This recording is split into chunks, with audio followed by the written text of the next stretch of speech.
आपदामपहर्तारं दातारं सर्वसंपदां गुणाभिरामं श्रीरामं भूयो भूयो नमाम्यहम्। आज वाल्मीकि रामायण का जो अरण्य कांड है उसमें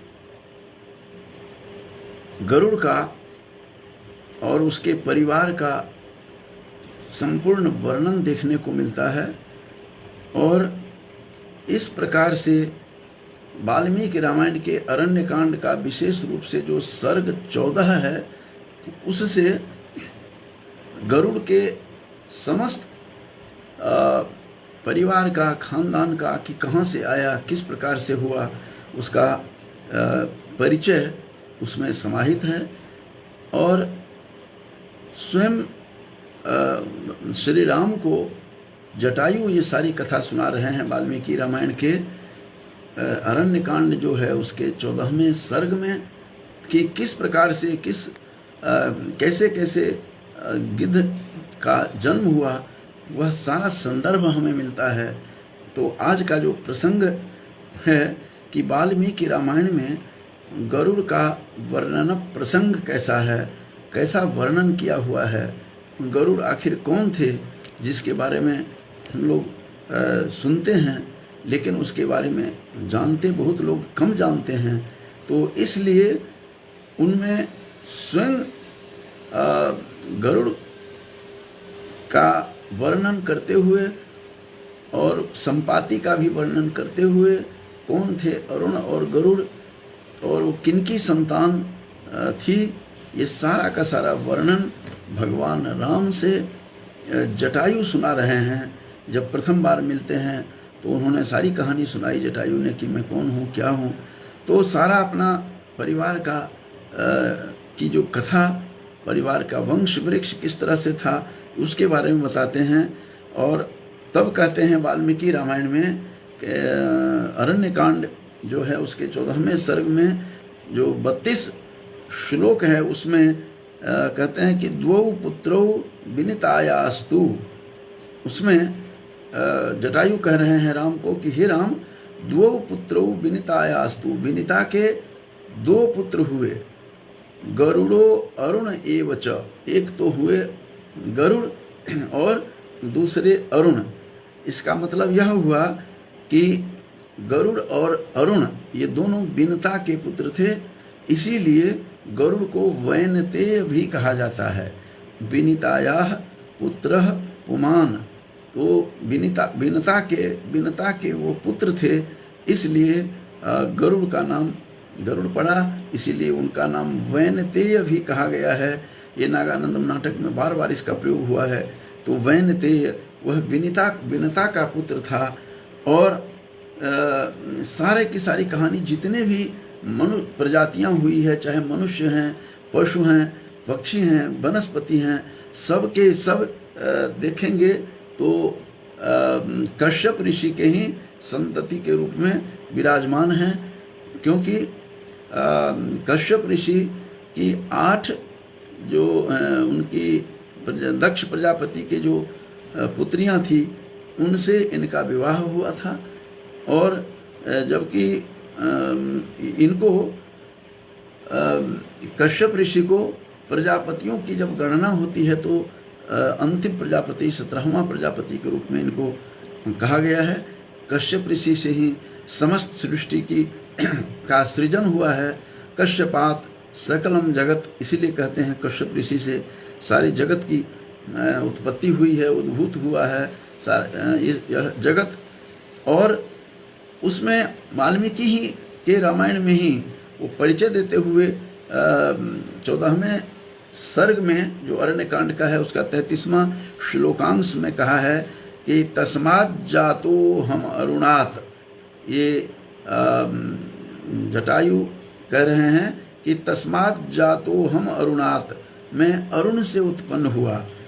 कौन कौन अरुण से? तो संपातिश्च ममाग्रजः, मैं और संपाति हम दोनों अरुण से उत्पन्न हुए। विनिता के 2 पुत्र थे, गरुड़ और अरुण। तो अरुण के 2 पुत्र हुए हैं जिसमें संपाति और जटायु हुए। और एक उसमें बिनता का जो पुत्र थे, बड़े थे, वो गरुड़ थे, जो गरुड़ वाहन माना जाता है, विष्णु का वाहन माना जाता है। तो इनकी जो यह परंपरा थी कि जो ताम्रा थी, ताम्रा की छोटी पुत्री शुकी थी। इसको थोड़ा सा ध्यान से सुनना पड़ेगा, इस महाजाल को।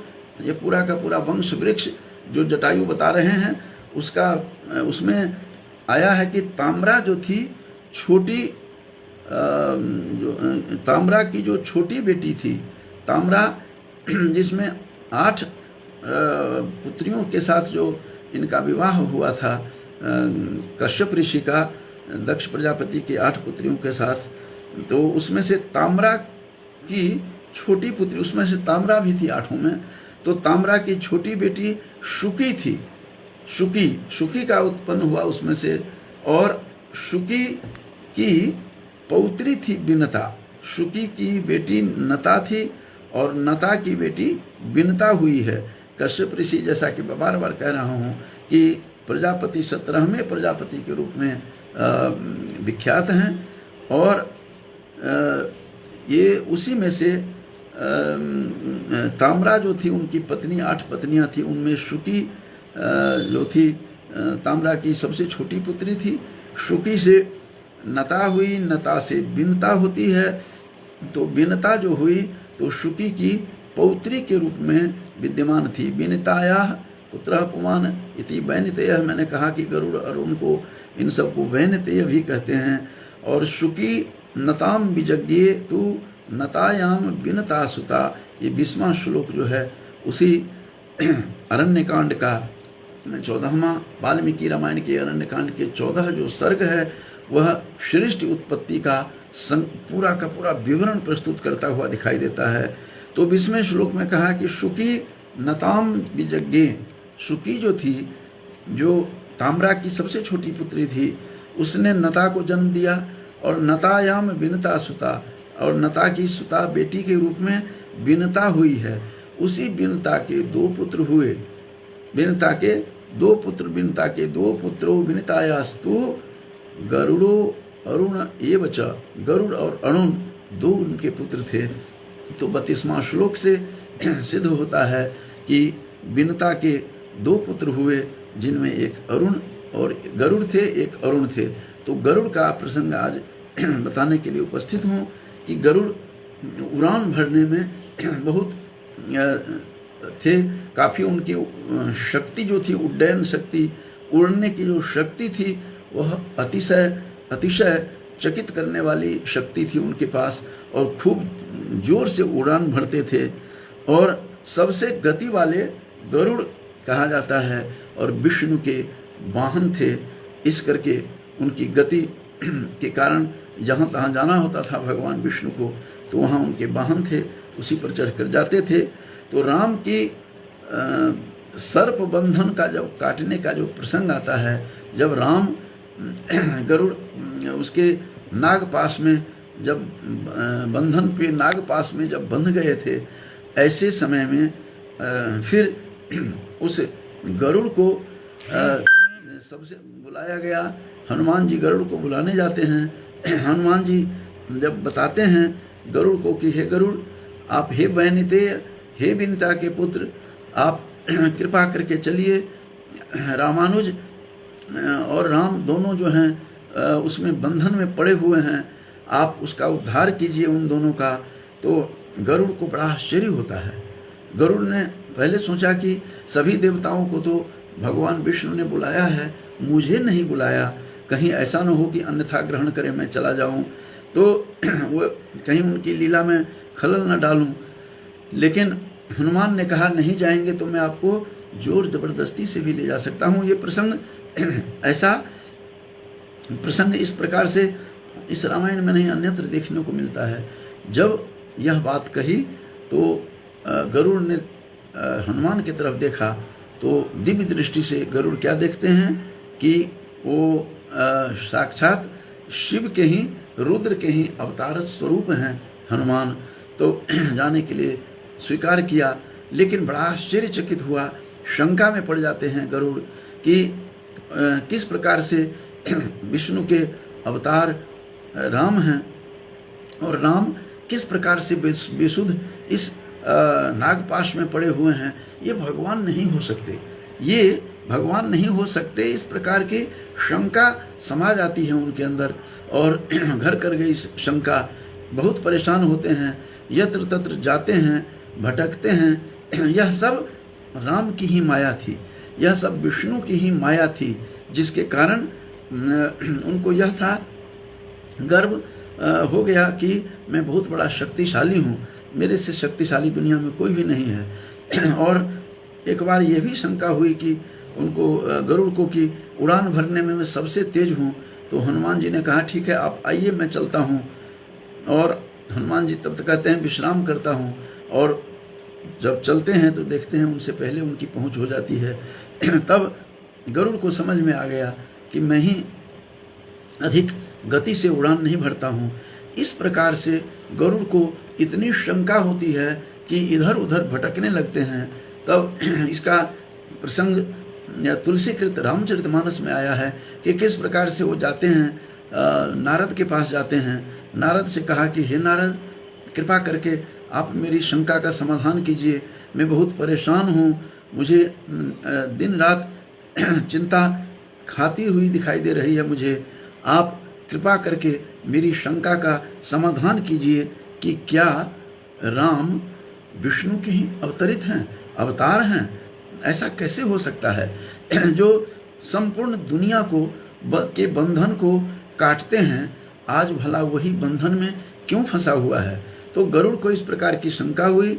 गरुड़ जैसा कि बताया था कि दो पुत्रों विनितायाश्च गरुड़ो अरुण एव च, अरुण और गरुड़ विनिता के पुत्र थे, वैनितेय कहलाते हैं, शक्तिशाली हैं, और काफी जैसे उनके भतीजे थे जटायु, गरुड़ के ही जटायु और संपाति दोनों भतीजे थे, उनके भाई अरुण के पुत्र थे, और वो दोनों भी इतने शक्तिशाली थे।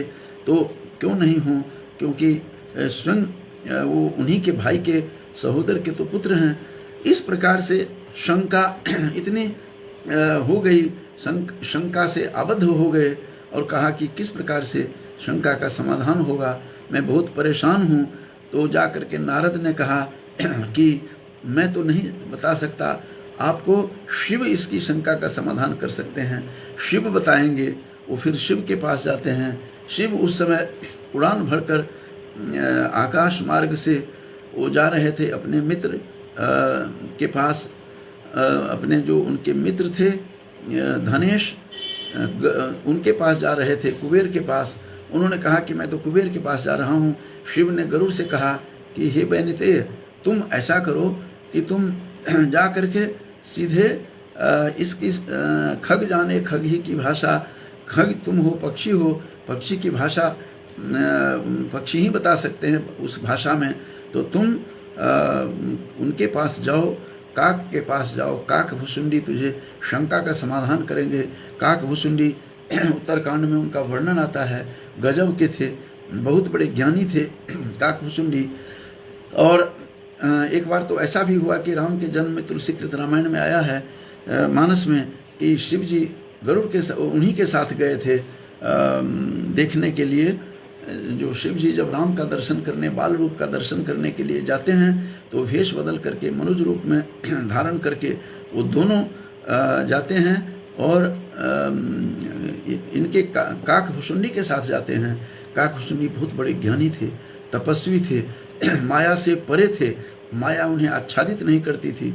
इस प्रकार से राम की अतिशय कृपा थी उनके ऊपर।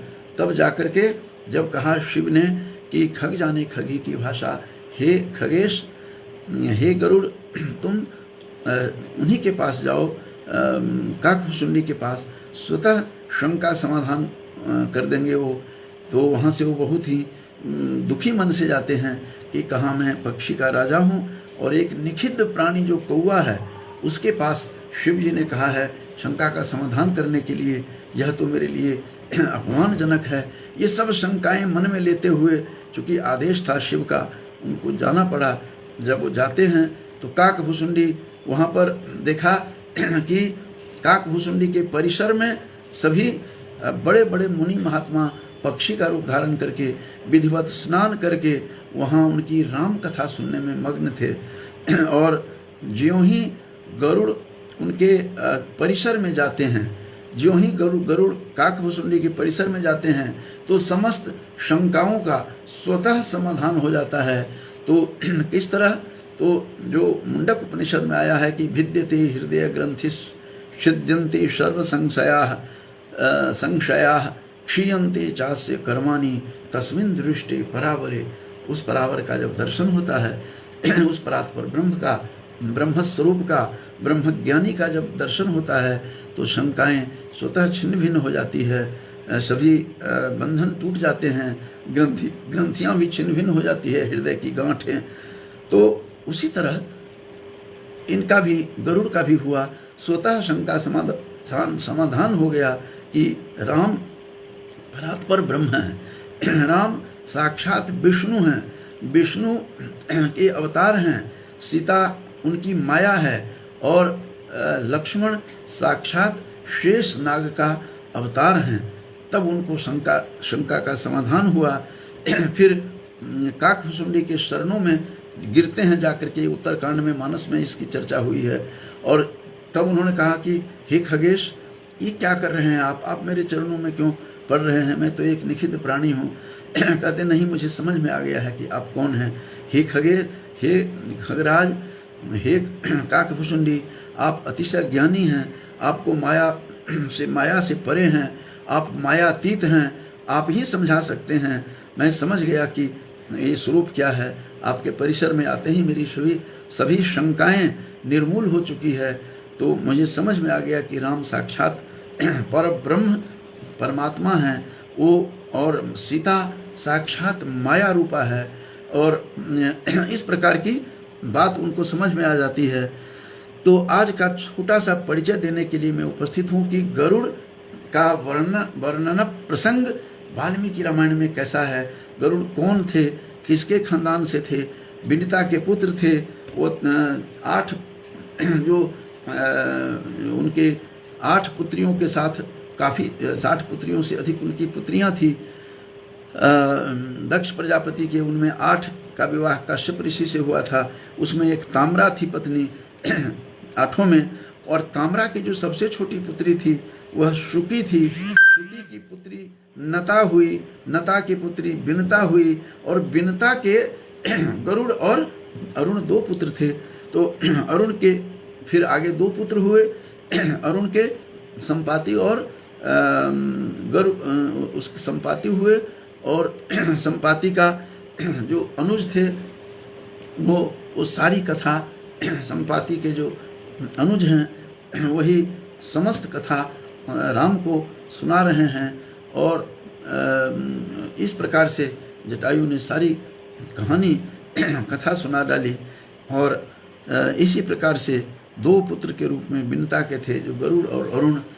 गरुड़ अत्यंत उड़ान भरने में शक्तिशाली थे, साक्षात विष्णु के वाहन थे, फिर भी उनको शंका उनको घर कर गई, और शंका के कारण से वो बहुत ही व्यग्र हो गए कि राम यदि विष्णु हैं तो इनकी बंधन को मैं काट दिया। कहीं न कहीं अहंकार छा गया उनके ऊपर। अहंकार के कारण से ये विष्णु ने अपनी माया पसार दी। यह माया का पसार था और कुछ भी नहीं था। तो गरुड़ जो हैं, गरुड़ और अरुण 2 भाई थे, बिनता के पुत्र थे। फिर बिनता कौन थी? तो बिनता शुकी की पौत्री थी, और कश्यप की जो 17वें प्रजापति थे उनके साथ जो बिनता की जो दादी थी ताम्रा के साथ विवाह हुआ था। इस प्रकार से ताम्रा की पुत्री नता हुई, नता की बेटी बिनता थी, बिनता से दोनों पुत्र हुए, गरुड़ और अरुण। तो संक्षिप्त में इनका परिचय देने के लिए मैं उपस्थित था। और किस प्रकार शंका हुई, जो नागपाश मैंने काट दिया है, अहंकार भी हुआ, माया घेर से वह घिर गए थे गरुड़, और तब जाकर के उसका समाधान काकभुसुंडी से करवाते हैं। काकभुसुंडी के परिसर में जाते ही समस्त शंकाएं निर्मूल हो जाती है। तो इस प्रकार संक्षिप्त आज मैंने वाल्मीकि रामायण के जो अरण्य कांड का जो एक 14वां सर्ग है उसमें उनके पूरे खानदान का वर्णन है। तो थोड़ा सा गरुड़ का परिचय दिया मैंने कि किस प्रकार जटायु और संपाति के चाचा थे। तो इन्हीं शब्दों के साथ अपनी वाणी को विराम देता हूँ। जयतु श्री राम। धन्यवाद।